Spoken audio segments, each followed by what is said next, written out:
Amados irmãos e irmãs, eu saúdo a todos vocês com a paz do Senhor. Eu sou o pastor Fábio Henrique, superintendente-geral da Escola Bíblica Dominical da Assembleia de Deus em Mossoró, no Rio Grande do Norte, e você está no programa EBD em Síntese. Este programa é de responsabilidade do Departamento de Ensino Bíblico da Assembleia de Deus em Mossoró, por meio da Superintendência Geral da Escola Bíblica Dominical. O programa EBD em Síntese vai ao ar semanalmente por todo o sistema de comunicação da Assembleia de Deus em Mossoró.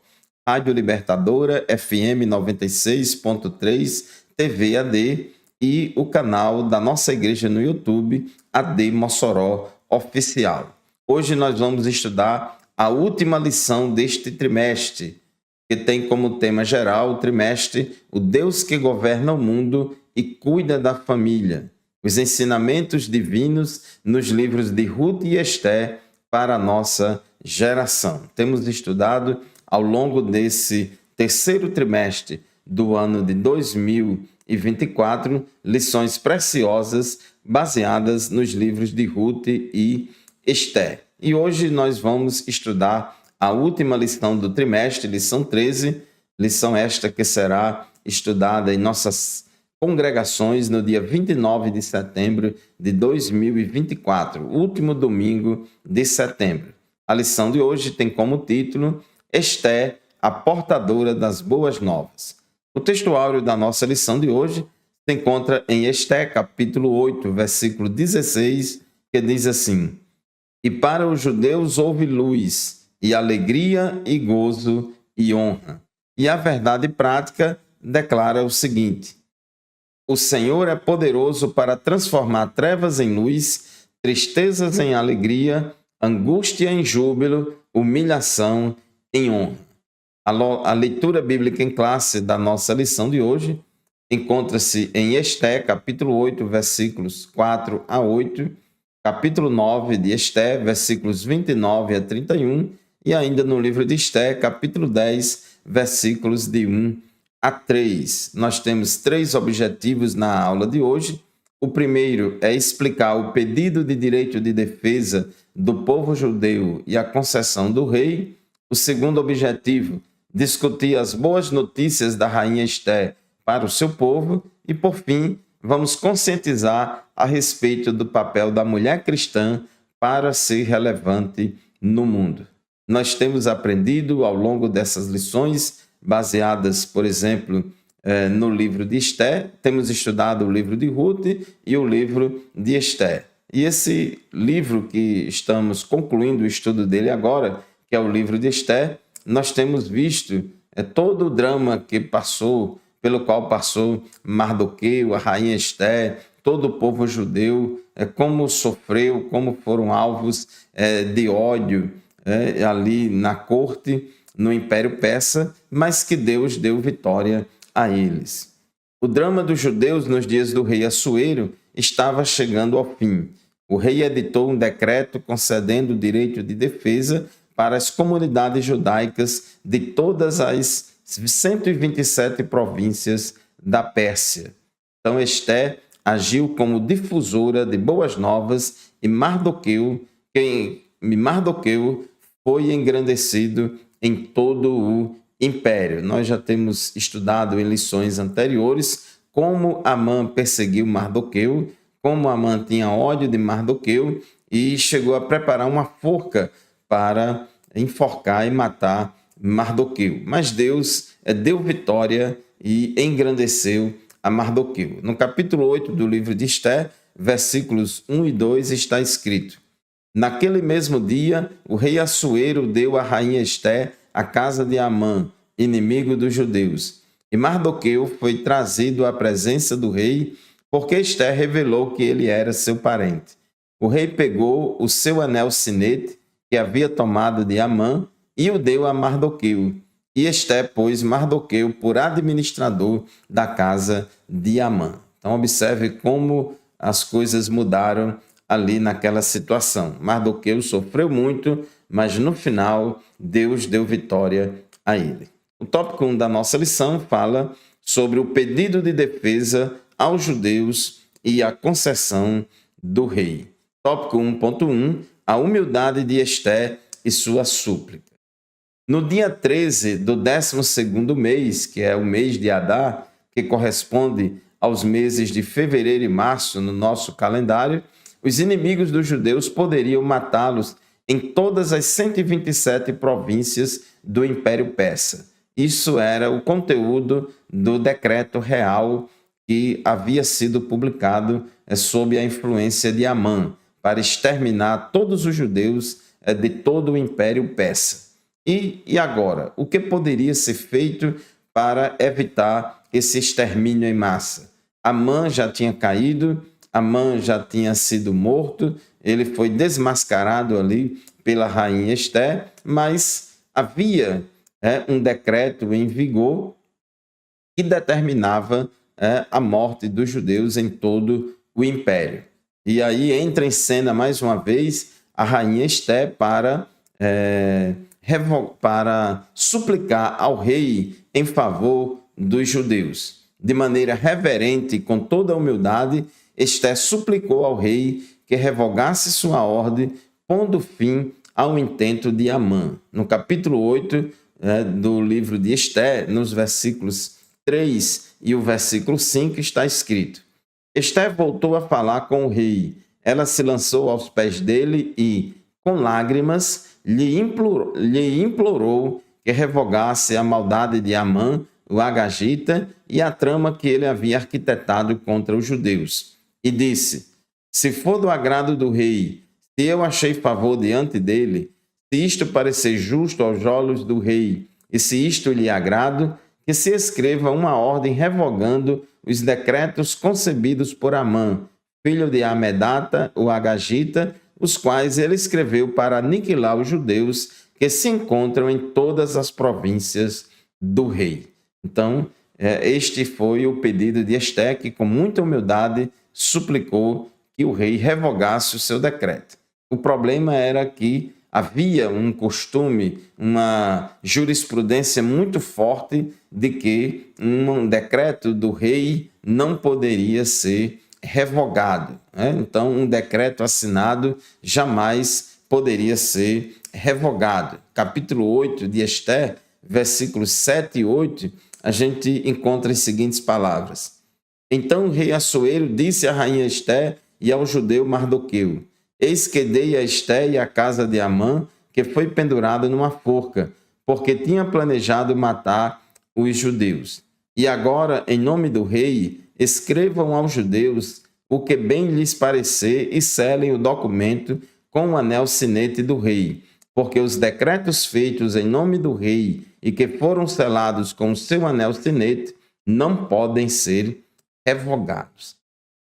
Então não havia possibilidade de revogar aquela lei, mas havia a possibilidade de fazer uma outra lei para dar o direito de defesa aos judeus. Nós vamos falar sobre isso daqui a pouco. No tópico 1.2 da nossa lição, fala sobre a segurança jurídica.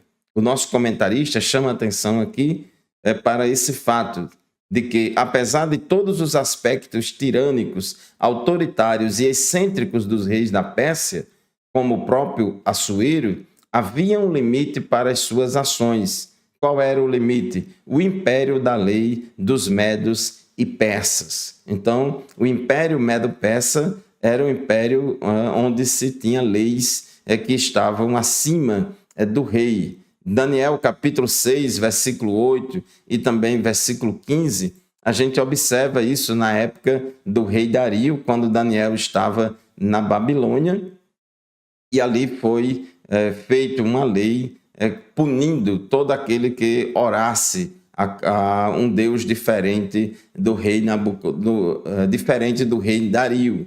Então, lá em Daniel capítulo 6, versículo 8, está escrito: Portanto, ó rei, sancione o interdito e assine o documento, para que não seja mudado, segundo a lei dos medos e dos persas, que não pode ser revogada. Então, estava bastante cristalizado no ordenamento jurídico do Império Medo-Persa que uma lei assinada pelo rei não podia ser revogada. Nenhuma pessoa poderia estar acima da lei. E aqui o comentarista faz uma aplicação à nossa realidade atual, dizendo que em qualquer nação todos devem estar sujeitos às leis. É o que a gente observa, por exemplo, no capítulo 13 da carta de Paulo aos Romanos, dizendo que todas as pessoas devem estar sujeitos às autoridades, ao império das leis. Todo país tem um conjunto de leis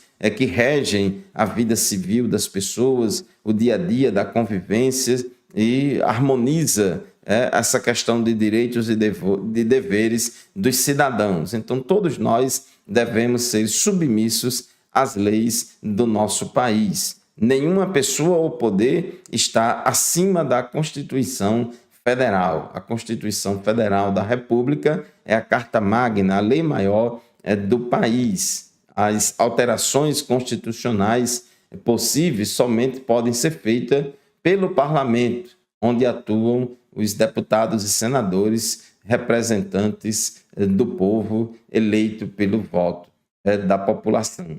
Então, todo país tem que ter uma segurança jurídica para que, assim, a convivência entre os cidadãos seja harmoniosa.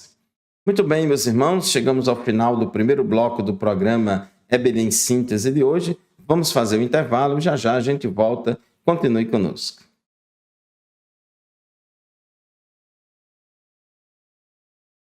Meus irmãos, estamos de volta para o segundo bloco do programa EBD em Síntese de hoje. Estamos estudando a lição de número 13 da classe de adultos da Escola Bíblica Dominical, última lição deste terceiro trimestre do ano de 2024. Hoje concluímos aqui o estudo do livro de Esté. E na lição de hoje, a lição tem como título Esté, a portadora das boas novas. Temos estudado no bloco anterior a respeito do pedido muito humilde da parte da rainha Esté ao rei para que ele revogasse esse decreto que determinava o extermínio, o assassinato de todos os judeus que moravam nas 127 províncias do grande Império Persa. O rei não podia revogar esse decreto porque a ação do rei estava limitada pelo império das leis, havia uma segurança jurídica bem consolidada lá, mas o rei podia, como de fato fez, assinar um outro decreto, dando aos judeus o direito de defesa. O tópico 1.3 da nossa lição fala do direito de defesa. Assuero não podia revogar seu decreto, mas emitiu outro decreto, uma espécie de contraordem que permitia aos judeus exercerem seu direito de defesa diante dos seus inimigos. Quando as autoridades querem fazer valer uma coisa, eles acham brechas na lei, acham argumentos na lei. Então a gente vive, todo cidadão, sujeito às interpretações mais diversas da lei por parte dos magistrados, por parte dos tribunais. E várias interpretações diferentes, isso traz muita insegurança jurídica. Mas quando há bom senso e boa vontade, eles acham brecha na lei para defender ou acusar quem eles querem.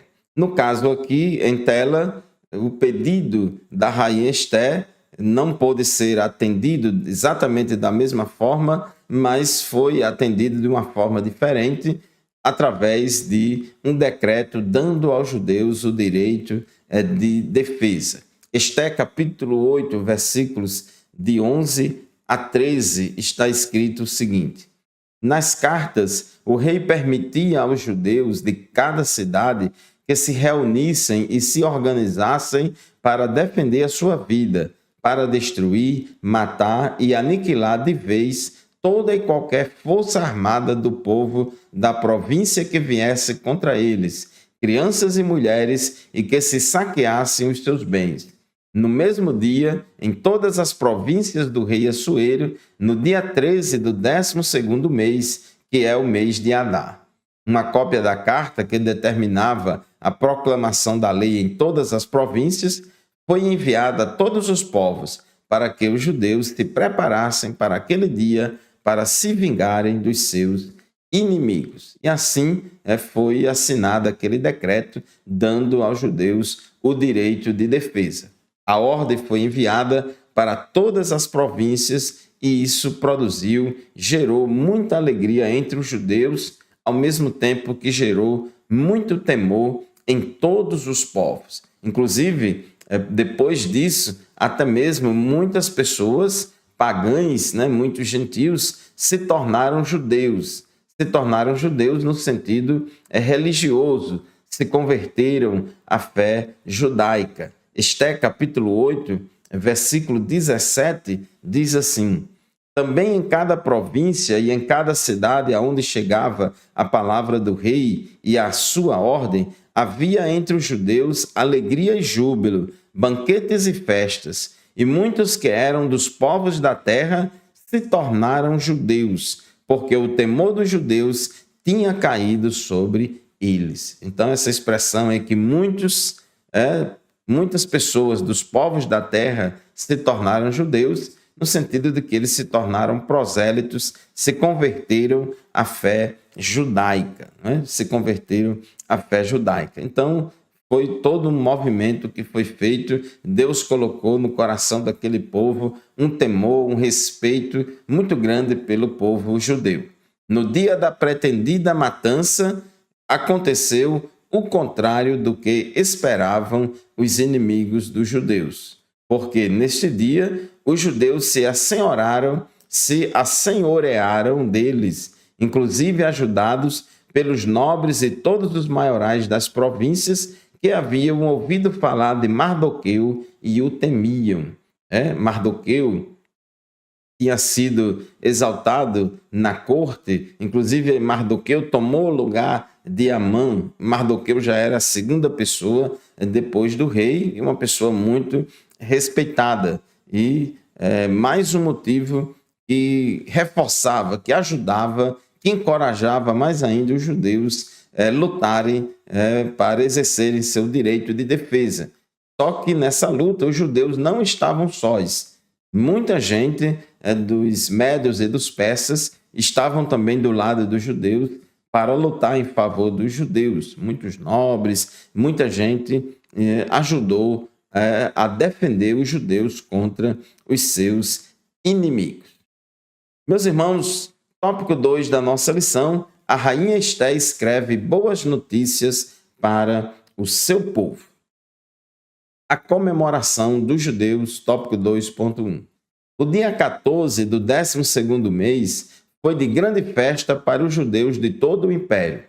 A data marcada para extermínio dos judeus era o dia 13 do 12º mês, que era o mês de Adar. No dia seguinte, no dia 14, houve muita festa dos judeus em todo o império. O sentimento de alívio pelo grande livramento tomou conta do povo judeu e precisava ficar marcado. Esté capítulo 9, versículo 20 a 28, tem uma palavra muito interessante em relação a isso, que é justamente a instituição da festa do Purim.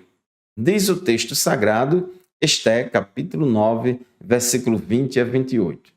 Mardoqueu escreveu estas coisas e enviou cartas a todos os judeus que moravam em todas as províncias do rei Assuero, aos de perto e aos de longe, ordenando-lhes que comemorasse o dia 14 do mês de Adar e o dia 15 do mesmo mês, todos os anos, ou seja, uma festa de 2 dias, como os dias em que os judeus se livraram dos seus inimigos, o mês em que a tristeza virou alegria e o luto se transformou em festa, e que esses fossem dias de festa e de alegria, de troca de presentes e dádivas aos pobres.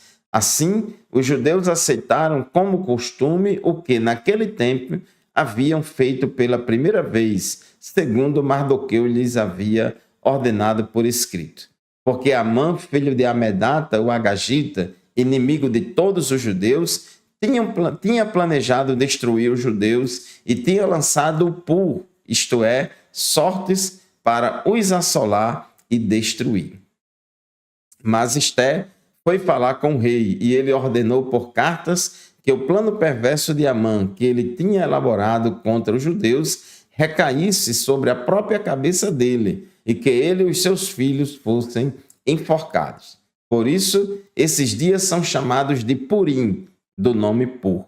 Daí, por causa de todas as palavras daquela carta e do que testemunharam e do que lhes havia acontecido, os judeus decidiram que eles mesmos, os seus descendentes e todos os que viessem a se ajuntar a eles, não deixariam de comemorar estes 2 dias, segundo o que se havia escrito a respeito deles no tempo marcado todos os anos. E que estes dias seriam lembrados e comemorados geração após geração, por todas as famílias, em todas as províncias e em todas as cidades, e que estes dias de Purim jamais iriam desaparecer entre os judeus e que a memória deles jamais se extinguiria entre os seus descendentes. E assim foi instituída a festa do Purim no meio do povo judeu, e até hoje os judeus celebram essa festa do Purim, que comemora esse livramento de Deus nesta época do Império Medo-Persa. Tópico 2.2, a carta e o decreto de Esté. Depois da primeira carta enviada por Mardoqueu, Esté e o primo escreveram a segunda carta, confirmando a instituição da festa de Purim, com 2 dias de celebração. Era a primeira vez que a rainha Esté se dirigia ao seu povo. Ao sair de sua pena, a instituição da festa estava fundamentada agora em um decreto real.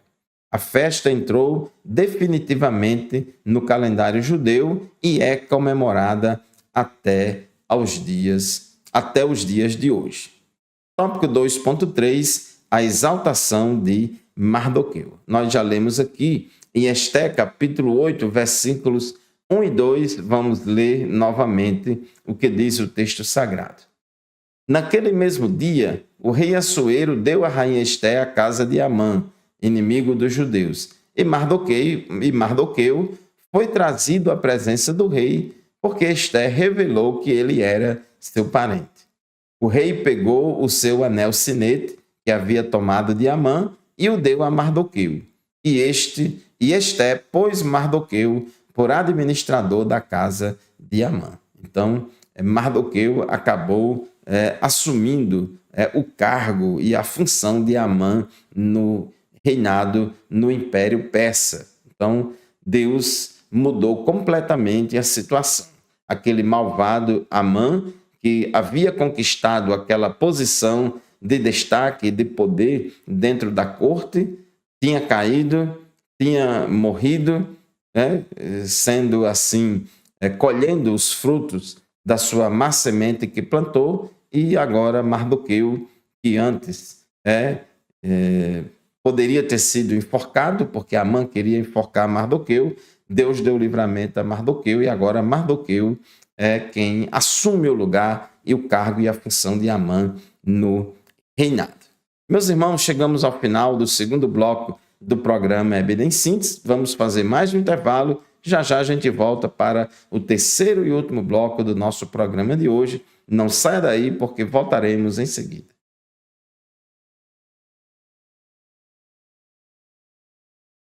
Amém, meus irmãos, estamos de volta para o terceiro e último bloco do programa EBD em Síntese de hoje.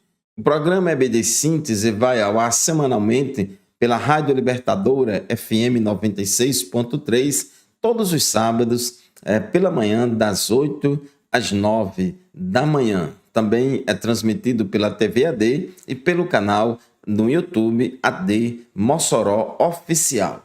Estamos hoje estudando a lição de número 13, lição que tem como título Esté, a portadora das boas novas. Nós estudamos o tópico 1 da nossa lição sobre o pedido de defesa aos judeus e a concessão do rei, E no bloco anterior, nós estávamos estudando no tópico 2.3 a respeito da exaltação de Mardoqueu.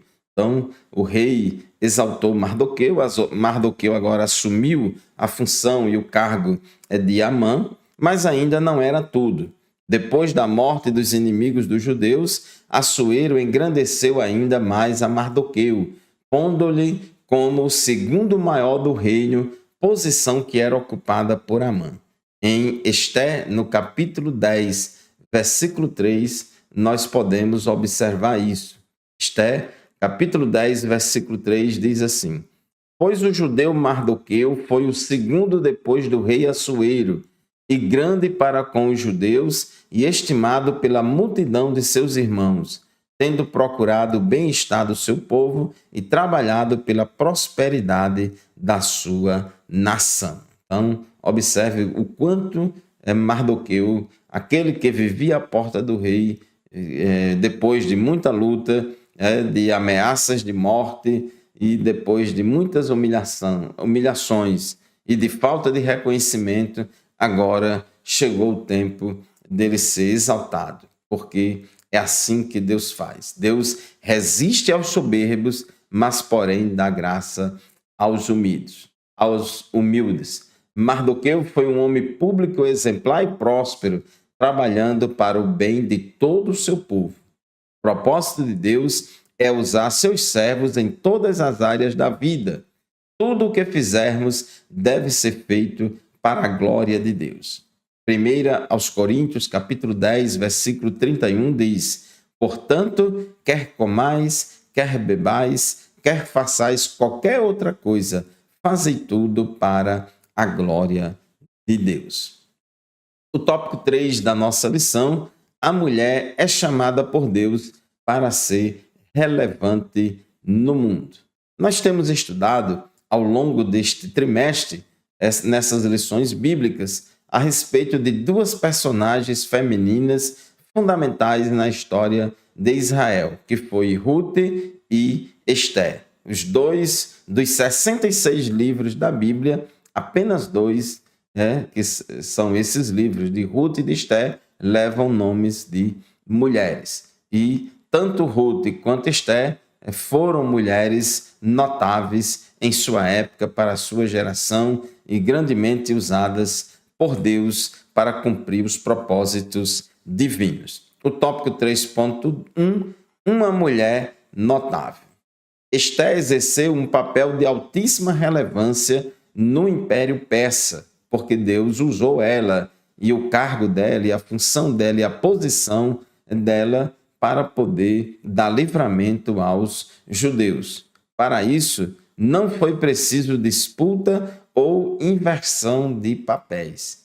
Esté, por meio da sua humildade, por meio da sua sabedoria, por meio das suas qualidades virtuosas, Esté foi ocupando cada dia espaços que poderiam e deveriam ser ocupados por ela como rainha, para poder cumprir os propósitos de Deus de dar livramento ao povo judeu naquela época. Na condição de rainha, Esté soube ser humilde, prudente e muito equilibrada. A forma como se dirigia e honrava Assuero contrastava com a atitude irreverente e insubmissa da rainha Vasti. Esté tinha uma formação completamente diferente. Esté não era daquelas mulheres que gosta de travar queda de braço com os homens, com os maridos, e assim viver numa interminável guerra dos sexos. A forma como ela se dirigia ao rei Assuero era totalmente o oposto da forma como a rainha Vasti se dirigiu, e por causa disso ela foi deposta da sua função. A firmeza moral de Esté fez dela uma mulher notável. Ela entendeu o propósito de Deus para a sua vida, e assim ela cumpriu a vontade de Deus, e Deus honrou Esté, e através de Esté, Deus deu um grande livramento a todo o povo judeu. O melhor lugar para estarmos é no centro da vontade de Deus. O melhor lugar para o homem, para a mulher, para o marido, para a esposa, é estar no centro da vontade de Deus, fazendo a vontade de Deus e sendo uma bênção. Tópico 3.2, a banal guerra dos sexos. Nós, por muito tempo, aqui no Ocidente, temos presenciado muitos episódios de machismos, de muitos homens oprimirem e humilharem as mulheres, etc, etc, etc, coisas que não são do agrado de Deus. A Bíblia diz que o marido deve amar a sua esposa, assim como Cristo amou a igreja e a si mesmo se entregou por ela. Quem ama não faz ninguém sofrer. O marido que ama a sua esposa não faz ela sofrer, não oprime ela, não a diminui, não a humilha de forma alguma. O homem de Deus, ele tem a sua esposa, a sua mulher ao seu lado como uma aliada, uma companheira que o complementa, que o auxilia no dia a dia. O homem precisa da mulher, assim como também a mulher precisa do homem. Não precisam os dois viverem em antagonismos intermináveis, mas eles se complementam. Deus não entra em disputas banais como a tal guerra dos sexos, que visa instilar ódio e aversão entre homens e mulheres. Nós não podemos aceitar o que muitas pessoas dizem por aí, e até alguns fazem, infelizmente, dizendo que a relação entre homem e mulher é uma relação entre opressor e oprimido, e que o homem e a mulher vivem travando uma queda de braço permanente para ver quem vai subjugar o outro. Nós não podemos entender o relacionamento entre homem e mulher dessa forma jamais. Homem e mulher se complementam, são diferentes para se complementarem e ajudarem um ao outro. O Criador nos fez macho e fêmea com constituição e papéis distintos, os quais estão claramente revelados nas Escrituras. Os homens e as mulheres, o homem e a mulher é diferente um do outro, mas essa diferença é para se complementar e não para viverem brigando em oposição um contra o outro. Deus não é afetado por partidarismo e ideologias sexistas. Por isso, chama homens e mulheres para serem relevantes no mundo. A mulher tem muito a contribuir no reino de Deus e no bem-estar de toda a sociedade. Então, é muito importante nós entendermos qual é o papel, o que é que a Bíblia ensina sobre o papel do homem e o papel da mulher no casamento e na família. E assim devemos fazer a vontade de Deus. Não vamos jamais apoiar o machismo, nem praticar o machismo, como também jamais iremos apoiar o feminismo ou praticar o feminismo. O feminismo surgiu numa tentativa de conscientizar a sociedade de que as mulheres não deveriam ser oprimidas pelo homem, que realmente isso é uma luta justa, é uma causa justa. No entanto, historicamente, ao longo do tempo, esse movimento feminista foi longe demais nas suas ações e muitas vezes atuam para semear discórdias, brigas intermináveis entre homens e mulheres e assim estragando a relação entre marido e mulher. Texto, tópico 3.3, o contexto cristão. Para o homem e para a mulher, a Bíblia Sagrada, que é a palavra de Deus, tem definida claramente quais são os papéis de ambos. Então, nós que temos a Bíblia como a nossa única regra infalível de fé e prática, conduzimos a nossa vida de acordo com os princípios da palavra de Deus, que diz que o marido deve amar a mulher como ama a si mesmo e a mulher deve respeitar o seu marido. No contexto cristão, além das muitas mulheres da Bíblia, diversas mulheres exerceram papéis importantes em toda a história da igreja, seja em nível mundial ou no Brasil. Nós temos aí, até hoje, as mulheres têm papéis muito importantes na obra de Deus, na casa do Senhor, e louva a Deus pelas igrejas que entendem isso e dão oportunidade para as mulheres servirem a Deus, trabalharem na obra do Senhor. Tem muitas funções, muitos trabalhos na igreja que podem e devem ser feitos pelas mulheres. No entanto, nós, assembleianos de Deus, não defendemos o pastorado feminino, jamais. É porque não encontramos base bíblica para isso. No entanto, muitas coisas podem ser realizadas pelas mulheres na obra de Deus e elas têm feito ao longo dos anos e Deus tem abençoado grandemente o trabalho das nossas irmãs. Meus irmãos, estamos assim chegando ao final de mais um programa EBD em Síntese e com alegria e gratidão estamos concluindo o estudo dos livros de Ruth e Esther e mais um trimestre da Escola Bíblica Dominical. Acima do papel humano visto nestas histórias de Ruth e de Esther, a providência divina é contemplada do começo ao fim. O Deus que tudo provê continua agindo em favor do seu povo. Eu agradeço a você pela atenção, pela audiência, por nos acompanhar semanalmente no programa EBD em Síntese e desde já convido você para adquirir a sua nova revista da Escola Dominical. A partir da próxima semana já vamos estudar uma nova lição, um novo trimestre e aproveite e participe da nossa 6ª edição da EBD em Síntese no Oeste Potiguar, que será realizada agora no dia 3 de outubro no Templo Sede da Assembleia de Deus em Mossoró. Muito obrigado pela sua atenção, a paz do Senhor e até o próximo programa, se Deus quiser.